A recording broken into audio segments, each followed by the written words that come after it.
So let's say someone's 42, 5'8", 170 pounds. Okay. Somebody could be 170 pounds of muscle, and somebody else could be 170 pounds of fat. Yep. They would This get the stupid exact same calculator number. is giving them the same number, but their health outlook is completely different. Yeah. Welcome to Salad with a Side of Fries. I'm your host, Jen Trepic, talking wellness and weight loss for real life. We're here to clear up the myths, misinformation, bad science, and marketing to teach you how to eat and how to cheat. Are you ready? I'm having salad with a side of fries. Hi, friends. Welcome back to another episode of Salad with a Side of Fries. I'm your host, Jen Trepic. I'm here today with my friend Stevie. Hi, how are you? Good. We were just saying, I don't really remember how we met. I think it was friends of friends, you know. And But then it's been like 10 years. Right. Something like that. You know, we blinked and then now here we are. I have a podcast and Stevie's come and hang out. So today's episode, guys, is called BMI is BS, right? BMI is body mass index. It's what a lot of people, especially our doctors, tend to tell us, you know, we should keep an eye out for. Yep. You know, when it comes to our health and our weight and all that stuff. But I'm here to tell you it's bullshit. I kind of love that that's what the topic is because I've always felt this way because I've never measured up on the BMI scale. So I'm excited to hear what you're going to tell us. Yeah. So BMI, body mass index, is technically a function of height and weight. Right. A great BMI calculator will factor age into that too. Okay. Right? When it tells you where on the scale you are, if you're obese or, you know, not. And generally it does tell you you're obese. But I started doing some digging to understand, like in preparation for this episode, to kind of understand when did BMI become a thing? Right. And why? And why is this the barometer that all of our doctors are using? So full disclosure, I took this totally from Wikipedia, this portion of it. And I don't necessarily love Wikipedia as a source, but this was really interesting, even if only a piece of it is true. Okay. Right? So BMI came from a Belgian astronomer, mathematician, statistician, and sociologist who devised the basis of BMI in the mid-1800s and developed what he called social physics, which we now call body mass index or BMI. Okay. And it's a ratio of human body weight to height. And fast forward, it was sort of saying, you know, the interest in an index that measures body fat came with observed increasing obesity in prosperous Western societies. Like, duh, we see that, we know. This astronomer specifically judged BMI as appropriate for population studies and inappropriate for individual evaluation. Really? So thank you, right? I was like, that's okay, so funny. I am proven right. Like, I know that this is nonsense and we'll get into what we do want to measure. Okay. But I'm like, proof in the pudding. Thank you, Wikipedia, right? So, but meanwhile, regardless of the intention for it to be about populations and not individuals, its simplicity makes it, you know, used for what they call preliminary diagnosis or the first steps of, you know, diagnosing health challenges. Okay. Fast forward, BMI provides a simple numeric measure of a person's thickness or thinness, allowing health professionals to discuss weight problems more objectively with their patients. So my pet peeve in all of this is that, like, we took something that was not meant to be used on in relation to an individual, so that we can make something easier for our doctors rather than having actual true information and science and data and teach our doctors how to have these conversations. And it's interesting too, because I feel like, and correct me if I'm wrong, but BMI usually only asks for your height, your weight, and like you said, sometimes your age. But if it's based on your thickness or thinness, you would think that other measurements would be important. Right. Because my whole thing is, okay, think about weight, right? Yeah. You step on a scale. What are all of the things that combine to give you that number on the scale? Right. Your bones, your organs, your fluid, right? Amount of water. Muscle, right? Like there's, Yep. and fat, sure. But like, there's a lot of things that come together to give you that weight number. Right. So this is what I always say to people, and my pet peeve about BMI is that it's actually not an indicator of health. Because, so let's say someone's 42, 5'8", 170 pounds. Okay. Somebody could be 170 pounds of muscle, and somebody else could be 170 pounds of fat. Yep. They would This get the stupid exact same calculator number. is giving them the same number, but their health outlook is completely different. Yep. Okay. No, that totally makes sense. And I like to think that we're all sort of tackling this for health. Right. Right? And I know not for- vanity certainly plays a role. But it's not like you're walking around with your BMI on your forehead. So really, Right. You would hope that BMI would be for health. Yeah. So, and you guys hear me say often, a calorie is not a calorie. Yep. Right? A pound is not a pound.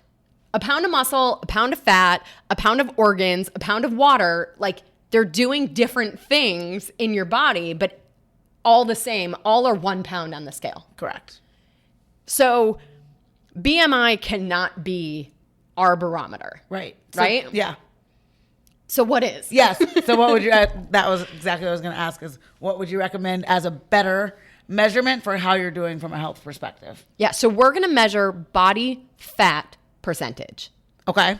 Right? Because we all know generally the fat on our bodies is the challenge. The fat on our bodies is what's driving to a lot of these issues with our health. So we want to improve our muscle and remove fat. Yep. So we're going to focus on measuring body fat percentage. And I'll talk about ways that you can measure that in a second. So a couple things to remember. When it comes to your health and metabolism, one of our mantras is muscle dictates metabolism. Okay. Right? Muscle is metabolically active. So we're burning fuel, whether we're sitting at a desk or sleeping or working out, the more muscle we have, the more we're burning. Okay. Yep. Okay? So muscle dictates metabolism. Most of the quote unquote diets, right, that people follow, especially when it comes to cutting calories or cutting whole food groups, right? Some of the things we talked about in the episode called How the Hell Did We Get Here? Yeah. Right? It was like we followed all these diets, and what happens is that the number on the scale goes down. But what are we losing? Because a lot of times you're losing healthy. I know that a lot of times you're losing healthy muscle because I've done every probably diet you can think of.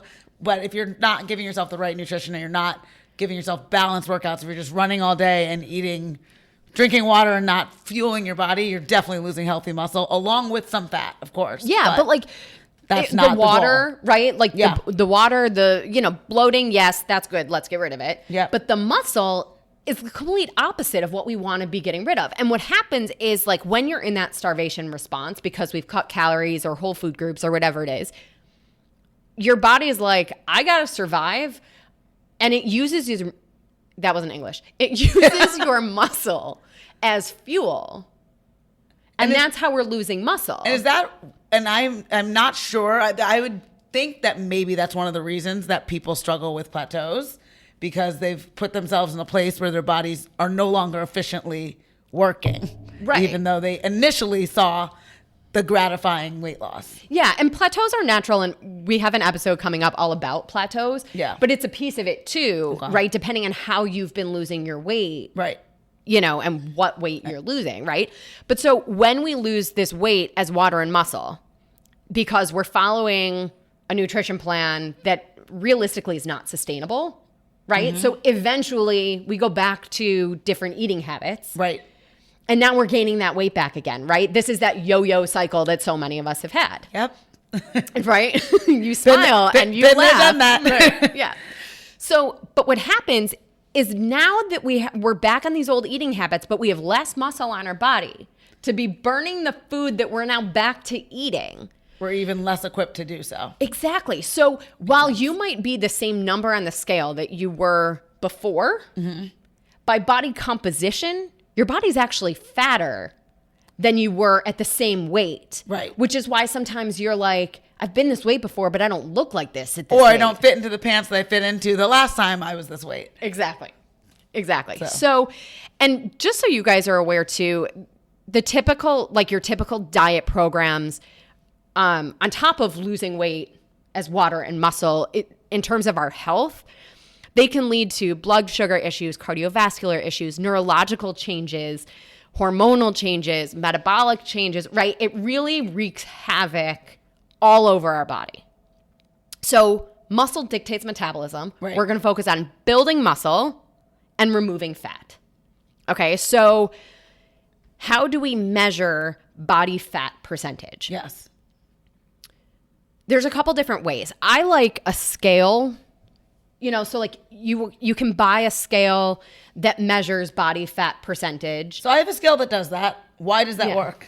Okay, yes. So essentially all of the, whether it's the scale or like the Omron is the brand of the one where you like hold it in both hands, like straight out from your shoulders. Okay. So the way those work is that it essentially sends a current through your body. Okay. And the resistance to the current is different with muscle, water, bone, fat. Okay. Right? I've literally never understood how that scale works, and mine has all of those categories. And I take it with, a grain of salt, sort of, because I didn't understand how it could do that. So yeah, it's good to know. So with those, you really have to carefully read the instructions because some, like, to conduct the current, like your feet may need to be wet, they might need to be dry, like whatever it is, like just make sure you read the instructions and set it up appropriately. Like you're gonna have to program in some information about you so that it knows kind of what's going on. Okay. And then there's also like the calipers, right? The things that like pinch your fat on the side, right? So super fun. It's interesting because the calipers are pretty accurate, right, as a measure, but there's so much human error in it that it's kind of difficult. So, and like you were saying, you kind of take it with a grain of salt. Right. We want to do that with all of this. Because you sort of use it as a gauge. I figure even if my scale's wrong, as I see the progress in whatever direction, I can tell if I'm doing better or worse than I was the week, month, or year prior. Exactly. So I couldn't have said it better. We want to use it as, looking at the change and the progress, as opposed to saying, okay, this is the absolute number that I'm living by. Yeah. Right? No, absolutely. And if you don't, I'm going to put in the show notes, guys, I will put links to like a scale and some tools that you guys can use.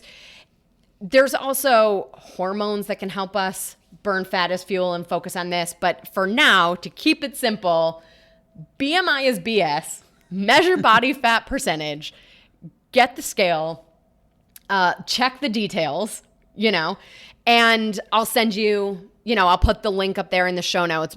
By the way, in order to see the show notes, you might have to click details by the episode, or you can also visit the episode through our website, saladthesideoffriespodcast.com.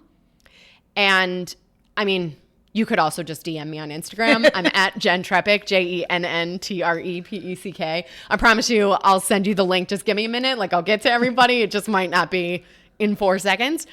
So I hope this was helpful. It definitely was. It's one of those things that I think a lot of us have probably thought about, where you're like, I don't understand how this BMI number works. It doesn't seem like it really is an accurate measurement of where my health is. So it's good to kind of understand how it started and to think of better ways that we can really track how we're doing with our health and how we're doing with our body fat and muscle mass. Yeah. Oh, I meant to tell you too, if you don't have a scale or any of these, if you're measuring your waist measurement, we generally say about each inch around the waist is about 1% body fat. Really? Okay. Ish, right? That's not an exact science. No, right? But it gives you a little bit of a barometer. And because I know this is going to be the follow-up question from every single one of you, even though we said we want to look at the change, everyone's going to be like, okay, but like, what's the number I should be going for? Because listen, we all have certain personality traits in common. Yes. Right? So. And I'm sure it depends on male, female height, or does it not? Not as much. Male, female, yes. Okay. but not as much like height and weight. When we're looking at our objective in terms of body fat percentage. Okay. So essential fat, which means we don't want to drop below this. Okay. Is 10 to 13% for women and 2 to 5% for men. Okay. Okay. Keep in mind that's like essential to survive, minimum fat. So very hard to achieve. Athletes, very hard to achieve. And even athletes are going to have more than that. Okay. Right? So I choose to go by the fitness number as opposed to the average number. Okay. So fitness, women want to be about 21 to 24% body fat. Okay. Men, 14 to 17. Okay, for perspective, obese body fat percentage for women is 32% and over. Okay. For men, obese body fat percentage is 25% and over. So that average is somewhere in between that 25 and 32% for women? Exactly. And then, okay. Exactly. So I'm not saying everybody tomorrow needs to go like be an athlete and go for 2% body fat. Like, not the point, right? We just want to be a little bit smarter than the BMI that everybody seems to be talking about and that you're going to read on a million websites and, you know, that your doctor is going to tell you is, you know, telling you you're obese. Like every time. Every single time. I'm here to tell you, you are not obese based on BMI. Yep. Agreed. That's it. Agreed. So, so get a scale that measures body fat percentage. I will give you guys a link. And, you know, keep in mind, muscle dictates metabolism and you will be golden. Cool. Thank you. Awesome. Thanks, everybody. Well, friends, that's it for today's episode of Salad with a Side of Fries. Congratulations for making yourself and your health a priority. Thanks so much for joining us. Be sure to click subscribe or follow on your favorite podcast platform. Share us with a friend, and we'll be back next week. Always remember, you deserve it, and you are worth it. Happy healthy.